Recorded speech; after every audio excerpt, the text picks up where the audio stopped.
teman-teman, selamat datang di podcast Devariana. Kali ini podcast kita bertema tentang demokrasi liberal. Di sini saya memiliki rekan untuk menemani saya berbincang-bincang mengenai tema demokrasi liberal. Oke, untuk Dwi dipersilahkan untuk memperkenalkan diri kepada teman-teman kita semua. Halo semua, perkenalkan nama saya Dwi Utami Rahmadani. Saya berasal dari Universitas Sanata Dharma, Prodi PGSD. Oke Dwi, terima kasih sudah memperkenalkan diri kepada teman-teman kita semua. Sebelum kita masuk pembahasan tentang tema demokrasi liberal, Dwi tahu nggak sih kalau Indonesia itu pernah menggunakan sistem demokrasi liberal? Oh iya Deva, jadi Indonesia itu pernah diberlakukan sistem demokrasi liberal pada tahun 1950 sampai 1559. Oh, jadi demokrasi liberal itu pernah diberlakukan di Indonesia pada tahun 1950 sampai 1959 ya? Iya, betul sekali Deva. Nah, menurut Dwi, demokrasi itu apa sih? Lalu liberal itu apa? Oke. Nah, demokrasi itu sendiri terdiri dari dua istilah Deva. Yang pertama itu ada demos yang berarti itu rakyat dan kratos yang berarti kekuasaan. Nah, demokrasi ini didefinisikan oleh Presiden Amerika Serikat yaitu Abraham Lincoln pada tahun 1861 sebagai pemerintahan dari rakyat, oleh rakyat, dan untuk rakyat. Nah, sedangkan liberal itu sendiri adalah suatu paham yang memperjuangkan kebebasan. Nah, oke. Jadi demokrasi liberal itu apa sih? Oke, nah dari sumber yang pernah saya baca itu, demokrasi liberal adalah demokrasi konstitusional yang membela kebebasan individu dari kekuasaan pemerintah di bawah konstitusi. Nah, kalau menurut pemahaman saya itu sendiri, demokrasi itu dilaksanakan untuk mewujudkan demokrasi yang bebas. Artinya, semua rakyat Indonesia itu diperbolehkan untuk menyuarakan pendapatnya tanpa dibatasi oleh siapapun. Oke, jadi demokrasi liberal itu rakyat Indonesia dibebaskan untuk bersuara ya? Iya, seperti itu Deva. Tadi kan kita sudah membahas tentang pengertian demokrasi liberal.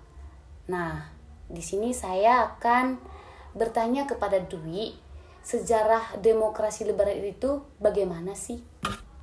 Ya, oke. Pada konferensi meja bundar tahun 1949 itu, bentuk negara Indonesia yang dulunya kesatuan diubah menjadi negara Republik Indonesia Serikat atau yang sering kita dengar itu RIS. Nah, pada masa RIS ini, Indonesia terbagi menjadi 7 negara. Namun, hal itu tidak berlangsung lama karena rakyat Indonesia itu sadar bahwa negara Republik Indonesia Serikat itu merupakan taktik Belanda untuk memecah belahkan rakyat Indonesia. Nah, rakyat Indonesia kemudian menuntut pemerintah untuk mengubah kembali negara Republik Indonesia Serikat menjadi negara Kesatuan Republik Indonesia kembali. Nah, oleh sebab itulah pada tanggal 17 Agustus 1950 Indonesia kembali menjadi negara kesatuan. Nah, kemudian pada masa itu hukum yang berlaku menggunakan hukum dasar Undang-Undang Dasar Sementara tahun 1950 atau yang sering kita dengar sebagai UUDS 50. Nah, pada masa inilah Indonesia menganut demokrasi liberal. Demokrasi liberal di Indonesia berlangsung dari tahun 1950 hingga 1559 dan dalam pelaksanaannya itu sistem pemerintahan Indonesia menganut sistem parlementer. Nah, masa demokrasi liberal ini ditandai dengan banyaknya partai politik karena kepartaian yang berlaku saat itu adalah multipartai. Nah, terdapat beberapa partai-partai besar pada saat itu. Antaranya yaitu ada Masyumi, PNI, NU, dan PKI. Nah, parlementer diartikan sebagai badan legislatif, seperti yang kita kenal sekarang yaitu MPR, DPR, dan DPD. Nah, pada sistem pemerintah parlementer ini terdapat beberapa ciri, di antaranya kepala pemerintahan pada masa itu dipimpin oleh Perdana Menteri, sedangkan presiden tersebut hanya sebagai simbol dari kepala negara.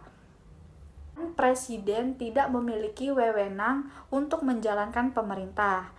Kabinet atau para menteri dipimpin oleh Perdana Menteri yang bertanggung jawab kepada parlemen. Nah, lamanya masa jabatan kabinet ini tidak diatur karena Perdana Menteri bisa kapan saja dijatuhkan oleh parlemen dengan mosi tidak percaya terhadap kinerja dan kebijakannya. Di bawah sistem ini, kabinet masing-masing pemerintah bersifat jangka pendek, sehingga sering terjadi pergantian kabinet pada saat itu. Oh, jadi pada masa itu pemerintah menggunakan sistem parlementer dan tumbuh suburnya partai-partai. Nah, aku mau tanya nih, kenapa sih pada saat itu partainya banyak? Oke, jadi kan demokrasi liberal ini dapat diartikan bahwa demokrasi dengan sistem yang berdasarkan dengan hak-hak individu, di mana setiap individu itu memiliki kuasa tanpa memandang ras, budaya, suku, agama, atau daerah mereka berasal. Nah, setiap individu dibebaskan untuk berkuasa dalam politik, seperti mereka memiliki kebebasan dalam membentuk partai. Sehingga pada masa demokrasi liberal ini banyak sekali partai-partai yang muncul dari kebebasan itu. Oh iya, jadi pada saat itu berarti sering berganti kabinet ya, karena terlalu banyak partai-partai itu. Iya, benar sekali Deva. Jadi pada masa demokrasi liberal itu, kabinet telah berganti sebanyak 7 kali dalam kurun waktu 9 tahun. Oke, baik Dwi. Kan tadi katanya demokrasi liberal itu terjadi pada tahun 1950 sampai 1959. Sedangkan Pancasila itu lahirnya tahun 1945 kan. Lalu saya mau tanya, demokrasi liberal ini sesuai nggak sih dengan sila Pancasila? Ada yang sesuai dengan sila Pancasila dan ada yang tidak sesuai, Deva. Nah, jadi kan pada masa demokrasi liberal itu, rakyat Indonesia memiliki hak-hak individu, di mana setiap individu itu memiliki kebebasan untuk mendapatkan kekuasaan dengan cara membentuk partai tanpa membedakan ras, budaya, suku, agama, dan daerah asal. Nah, menurut pandangan saya itu, dalam nilai-nilai Pancasila pada masa demokrasi liberal ini, yaitu nilai kemanusiaan, di mana masyarakat Indonesia dibebaskan untuk menyuarakan pendapatnya dan dapat membentuk partainya sendiri. Nah, tetapi ada juga yang tidak sesuai dengan sila Pancasila, karena rakyat Indonesia sangat dibebaskan. Maka rakyat Indonesia secara bebas untuk berjuang dan berlomba-lomba untuk memiliki kekuasaan. Nah, bahkan pergantian kabinet tadi di Indonesia pada saat itu kan sering terjadi perubahan dalam kurun waktu 9 tahun. Nah, karena memiliki kebebasan inilah banyak kecurangan dalam pemilu yang terjadi karena mereka ingin mempertahankan kekuasaannya dalam politik. Dan karena kesibukan mereka untuk mempertahankan kekuasaan tersebut, banyak sekali kebijakan-kebijakan mereka yang terabaikan.